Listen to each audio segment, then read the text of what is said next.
واقعہ کربلا اس سے ریلیٹڈ نہیں ہے کہ جی ان کے اوپر پانی بند ہو گیا، ان کے اوپر ظلم ہوا، کتنے بندے شہید ہوئے، یہ سیکنڈری چیز ہے.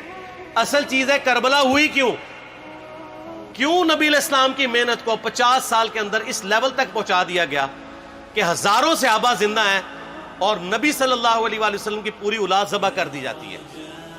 ہم تو یہ کہہ نہیں رہے کہ کیسے ذبح کیا انہوں نے، آری چلائی تھی یا تلوار چلائی تھی، یہ تو واقعہ کربلا تو سب کو پتہ ہے، ان کی شہادت بھی سب کو پتہ ہے. جامعہ ترمذی میں حدیث ہے حسن و حسین جنتی نوجوانوں کے سردار ہیں اور ان کی والدہ جو ہے وہ جنتی عورتوں کی سردار ہیں. اور المستدل حاکم میں حدیث ہے حسن و حسین جنتی نوجوانوں کے سردار ہیں اور ان کے والد ان سے بھی بہتر ہیں. تو یہ تو ڈیفینٹ حدیثیں ہیں، یہ تاریخ تو نہیں ہے، نبی علیہ السلام کے فرامین ہیں. تو ان کی موجودگی میں ان کے ساتھ یہ کچھ کیا جائے تو ہم نٹی گریٹیز میں نہیں پڑھتے، ہم اس تھیم کے اوپر کہ یہ کون سی چیز تھی جس نے خلافت راشدہ کو ملوکیت میں بدل دیا، ہم اس تھیم کے اوپر بات کرتے ہیں. ہم کہتے ہیں چھوڑ دیں، بندے ہندے چھوڑیں. الٹیمیٹلی کیا نکلا ہے، کس کی وجہ سے ہوا ہے، وہ تو احادیث کی کتابوں میں موجود ہے. ہم کب کہہ رہے ہیں خفیہ کیمرے لگا گئے جی کس نے گولی پہلا تیر کس نے چلایا، یہ وہ ہم تو بتا رہے کس کے دور حکومت میں ہوا اور ان کا اپنا کردار کیا تھا، اس کو کس طریقے سے لا کے تخت پہ بٹھایا گیا. وہ ساری کی ساری چیزیں تو سامنے ہیں، وہ تاریخ کی کتابیں نہیں ہیں، حدیث کی کتابیں ہیں. اگر آپ کہتے ہیں کہ بخاری مسلم سے ہم نے صرف رفع الیدین کی حدیثیں لینی ہیں یا ایمانیات کی حدیثیں لینی ہے اور باقی جو بخاری اور مسلم میں آل امیہ کی بدماشیوں کو ننگا کیا گیا ہے وہ ہم نے نہیں لینی ہے، تو سر پھر آپ اپنے آپ کو کلیئر کٹ، پھر ہم آپ سے واقعہ کربلا نہیں ڈسکس کریں گے، حجیت حدیث میں بات کریں گے. آپ کو اپنے آپ کو منکرین حدیث کہنا پڑے گا. یہ آپ اسکروٹنگ کیسے کریں گے؟ اس سے بڑی بات مجھے یہ بتائیں کہ عظمت صحابہ بڑی چیز ہے یا عظمت محمد رسول اللہ صلی اللہ علیہ وآلہ وسلم؟ تو بریلوی یہی تو رونا رو رہے ہیں، وہ کہہ رہے ہیں جی قرآن میں تھوڑی آیات ہیں. آپ پھر مڑ مڑ کے پڑھتے ہیں قل انما انا بشر مثلکم، اس میں تو نبی علیہ السلام کی تنقیص ہو رہی ہے. تو ہم ان کو کیا کہتے ہیں کہ تنقیص مقصد نہیں، نعوذ باللہ، نہ ہو رہی ہے. آپ افضل البشر ہیں لیکن آپ کی سپیشیز بشر ہے، یہ ہم اپنا عقیدہ سمجھتے ہیں، وہ اس کو تنقیص شمار کرتے ہیں. تو پھر اس وقت آپ بھی بریلویوں کی بات مان کے تو یہ آیات پڑھنا چھوڑ دیا کریں. آپ کہتے ہیں نہیں آیات ہے کیوں نہ بیان کریں، تو ہم بھی کہتے ہیں احادیث ہے کیوں نہ بیان کریں.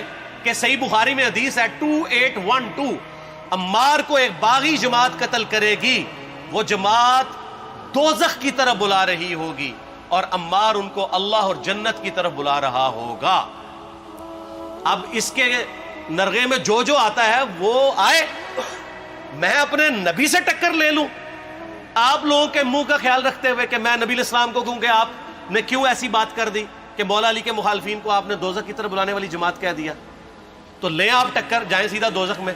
اور تھوڑی جرت کریں، آپ یہ کہا کریں کہ اے اللہ، اپنے لیے کہا کریں کہ اللہ تعالیٰ آپ کا حشر یزید اور یزید کے آباء و اجداد کے ساتھ کرے اور اس کی اولاد کے ساتھ.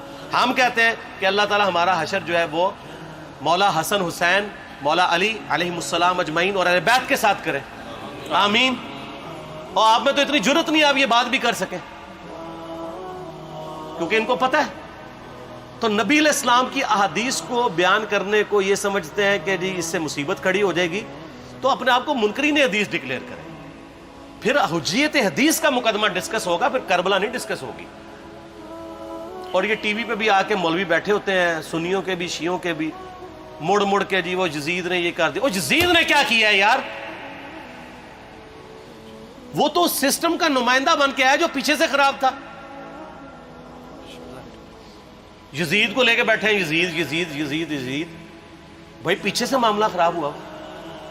اگر نہیں یقین آتا تو یہ بخاری مسلم کی میں نے آلموسٹ 200 سے زیادہ حدیث مین اسٹریم کی کتابوں سے اکثر بخاری مسلم جمع کیے، پڑھے. اور سر میں نے تو ان کو چیلنج دیا ہے، یہ حدیثیں پڑھ کے نا اپنے ممبروں سے صرف ان حدیثوں کی تشریح اپنی پبلک کے سامنے کر دیں.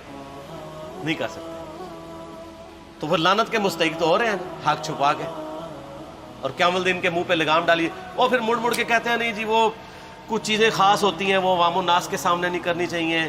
وہ صحابہ کرام بھی بعض اوقات ایسی باتیں پبلکلی نہیں کرتے تھے. میں نے اس کے اوپر بڑا ایک میرا کلپ ہے یوٹیوب پہ، مولا علی سے متعلق 5 جھوٹ، تو میں نے کافی ساری چیزیں اس میں ڈسکس کی ہیں. لیکن میں یہ کہتا ہوں کہ اللہ کے بندو، جو چیزیں نبی علیہ السلام نے منع کی ہیں بیان کرنے سے وہ تو ہم ڈسکس کر بھی نہیں رہے.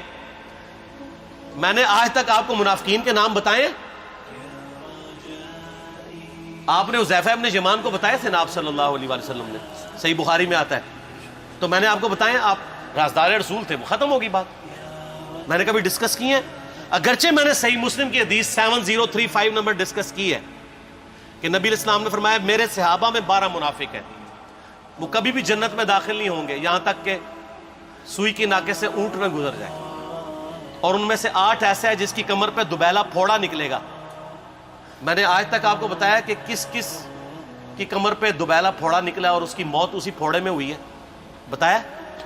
تو میں تو وہ چیزیں ڈسکس بھی نہیں کر رہا, میں وہ چیزیں ڈسکس کر رہا ہوں جو نبی علیہ السلام نے علامات النبوہ میں بتائی ہیں.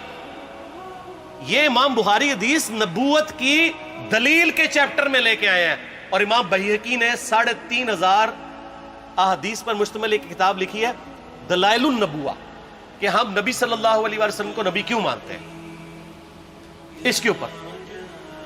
اور اس میں یہ ساری حدیثیں عمار ابن یاسر کے قتل والی لے کے آئے ہیں, بتانے کے لیے کہ دیکھیں ہمارے نبی علیہ السلام کی نبوت کی دلیل ہے کہ آپ نے اپنی وفات کے آلموسٹ 30 سال کے بعد ہونے والے واقعے کو پہلے ہی بتا دیا. یہ حدیثیں چھپانے والی نہیں, بیان کرنے والی ہیں, علامات النبوہ کی حدیثیں.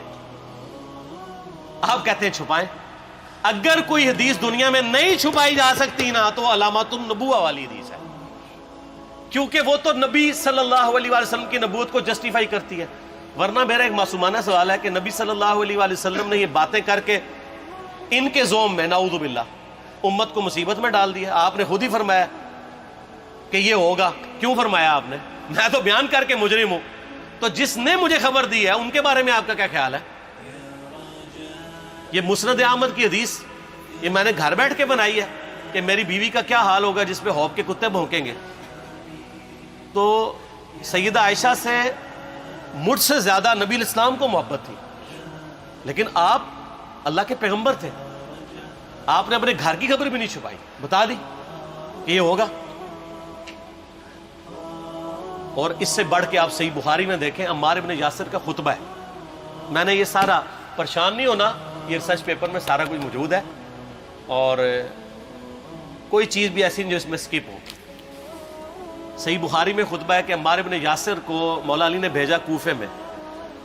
کوفے والے نیوٹرل ہو گئے تھے کیونکہ بصرہ سے سیدہ عائشہ آ رہی تھیں, اور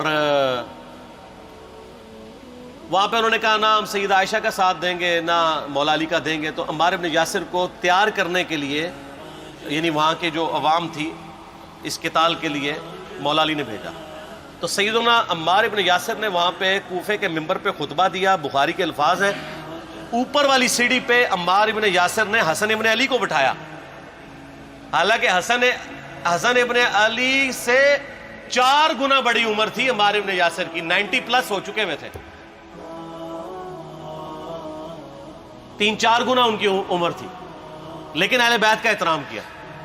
خود نچلی سیڑھی پہ بیٹھے. بخاری کے الفاظ ہیں کہ اے لوگو اللہ نے تمہیں آزمایا ہے, ایک طرف دنیا اور آخرت میں تمہارے نبی کی بیوی ہے سیدہ عائشہ, دنیا اور آخرت میں, یعنی عزت اپنی جگہ قائم. یہاں لوگ سمجھتے ہیں کسی کی غلطی آ گئی تو پتہ نہیں کیا ہو گیا, وہ یار اس کا مرتبہ اپنی جگہ ہے, غلطی اپنی جگہ ہے, پیغمبر نہیں ہے وہ. اور دوسری طرف علی ابن ابی طالب ہے. اللہ اب دیکھے گا تم عائشہ کی اطاعت کرتے ہو یا اللہ کی, علی کی نہیں اللہ کی. کیوں؟ یا ایھا الذین آمنوا اطیعوا اللہ واطیعوا الرسول واولی الامر منکم. ان کا اولو الامر مولا علی ہیں, ان کی اطاعت واجب ہے. یہ اللہ نے آزمایا ہے کہ اللہ کی اطاعت کرتے ہو یا عائشہ کی. اور آپ حیران ہوں گے, یہ حدیث امام بخاری حضرت عائشہ کی فضیلت والے چیپٹر میں لے کے آئے ہیں. اگر امام بخاری مشورہ کر لیتے نا ناسبیوں سے تو انہوں نے کہا تھا سر آخری صحیح رکھو, پچھلے والا رہن دو, بلکہ پچھلے والا رکھو آخری والا رہن دو, کہ عائشہ دنیا اور آخرت میں. وہ حدیث گھڑنے کا میں آپ کو طریقہ بتاتا ہوں, کاٹ چھانٹ کرنے کا. وہ آدھی حدیثیں لکھتے ہیں نا, آدھی حدیث ایسے لکھتے ہیں امام بخاری کہ سیدہ عمار ابن یاسر نے خطبے کے دوران فرمایا کہ سیدہ عائشہ دنیا اور آخرت میں تمہارے نبی کی بیوی ہے, بس. لیکن امام بخاری نے پوری حدیث لی ہے, آگے وہ بھی ڈالا ہے کہ اللہ آزما رہا ہے کہ عائشہ کی اطاعت کرتے ہو یا اللہ کی، جیسے آپ کے علماء کر رہے ہیں۔ صحیح مسلم کی حدیث 6488 آدھی بیان کرتے ہیں سارے مولوی، بریلوی، دیوبندی، اہل حدیث، سب، میرے صحابہ کو برا مت کہو، اگر تم میں سے کسی نے احد پہاڑ کے برابر بھی سونا خیرات کر دیا اور میرے صحابہ نے ایک مد یعنی 600 گرام خیرات کی، آدھا کلو، اس کے آدھے کو بھی نہیں پہنچ سکتا بس۔ حالانکہ یہ مسلم کی حدیث سٹارٹ اس سے ہوتی ہے کہ عبد الرحمن بن عوف کو خالد بن ولید نے گالیاں دی جھگڑے کے دوران، حالانکہ دونوں مسلمان تھے، دونوں صحابی تھے۔ آپ نے حضرت خالد بن ولید کو بلا کے ڈانٹا، فرمایا تم میرے صحابہ کو برا مت کہو۔ تو خالد بن ولید نے تو آگے سے نہیں کہا حضور میں بھی صحابی ہوں۔ ان کو پتا تھا کہ عبد الرحمن بن عوف نے اس وقت اسلام قبول کیا جب اسلام کا مطلب تھا مار، تکلیف اٹھانا، اور خالد بن ولید نے گولڈن پیریڈ میں صلح حدیبیہ کے بعد اسلام قبول کیا۔ میں اب تم لوگ یہ کر رہے ہو، تم لوگ اگر احد پہاڑ کے برابر بھی سونا خیرات کر دو، یعنی صلح حدیبیہ کے بعد والے لوگ میرے ان کے برابر نہیں ہو سکتے۔ اور جو فتح مکہ پہ معافی مانگ کے مسلمان ہوئے ہیں طلقاء، مؤلفۃ القلوب آل امیہ، ان کا تو لیول ہی کچھ نہیں ہے۔ یہاں تو خالد بن ولید کے بارے میں یہ بات کی جا رہی ہے، اور پھر وہ مؤلفۃ القلوب اپنے زمانے میں ممبروں پہ سب و شتم کروائیں سیدنا علی پر، تو سب سے پہلے تو ان کو کہنا چاہیے جن کے بارے میں حدیث تھی کہ تم صحابہ کو گالی مت دینا۔ ہم نے تو خیر کبھی دی بھی نہیں ہے۔ اور میں یہ آخری جملہ ان کو ایسا بولتا ہوں کہ جو ان کے دماغ تک ڈرل کر جائے گا کہ آل امیہ نے جو کچھ اپنے دور کے اندر سیدنا علی کی گستاخیاں کی ہیں نا، ہم نے تو ویسی کوئی ایک گستاخی بھی آل امیہ کے بارے میں نہیں کی ہے۔ میں نے آج تک آل امیہ کے اوپر بائی نیم کسی کے اوپر لعنت کی ہے؟ حالانکہ یہ مولا علی پہ کرتے رہے، یہ ہے لعنتی خود ہو گئے نا، جب مولا علی پہ لعنت کی تو لوٹ آئی۔ مسند ابی یعلا میں صحیح سند کے ساتھ حدیث موجود ہے، مسند احمد میں بھی موجود ہے کہ سیدنا علی کو جس نے گالی دی اس نے رسول اللہ کو گالی دی صلی اللہ علیہ وسلم۔ جب ام سلمہ نے کہا تھا، شیخ زبیر صاحب نے اس کو تحکیم میں صحیح لکھا ہوا ہے فوٹ نوٹ کے اوپر، کہ لوگوں تمہارے ممبروں پر رسول اللہ کو گالیاں دی جاتی ہیں، تو انہوں نے کہا معاذ اللہ، ہم کب کہیں گے، ایسا نہیں ہو سکتا۔ تو ام سلمہ نے کہا تم لوگ علی اور اس سے محبت کرنے والوں پہ گالی گلوچ نہیں کرتے ہو کیا؟ جبکہ میں نبی کی بیوی کہتی ہوں کہ سب سے زیادہ رسول اللہ سے محبت، سیدنا علی سے محبت نبی صلی اللہ علیہ وآلہ وسلم کرتے تھے۔ لہٰذا جب یہ تم کہتے ہو نا علی پر لعنت، علی سے محبت کرنے والوں پہ لعنت، تو یہ لعنت تو تم نبی علیہ السلام تک لے کے جا رہے ہو نعوذ باللہ، کیونکہ علی سے محبت کرنے والا پہلے نمبر پہ نبی صلی اللہ علیہ وآلہ وسلم ہے۔ اور پھر کہتے ہیں سب کا مطلب تنقید ہے، اور نہ پرانیاں گلاں، پرانے بابے، پرانے بزرگ، جھوٹے ہو۔ صحیح مسلم کھولو 6229 غدیر خم سے اگلی حدیث، لعن اللہ ابا التراب کے الفاظ ہیں، مٹی والے ابن ابی طالب پر لعنت، یہ الفاظ موجود ہیں۔ سب کا ترجمہ لعنت ہی ہے، تنقید نہیں ہے۔ اچھا پھر میرا معصومانہ سوال ہے کہ اس کا مطلب ہے صحابہ پہ تنقید کرنا اچھا کام ہے؟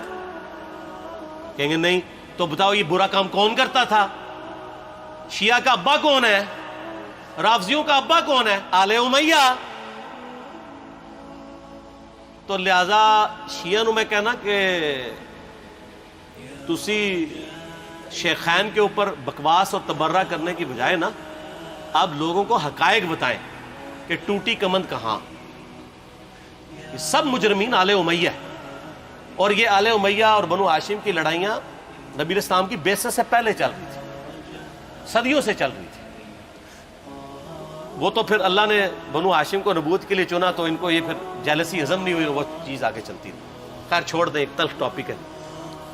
صلاۃ بر محمد و آل محمد، اللہم صلی علی محمد و علی آل محمد۔ ٹھیک ہو؟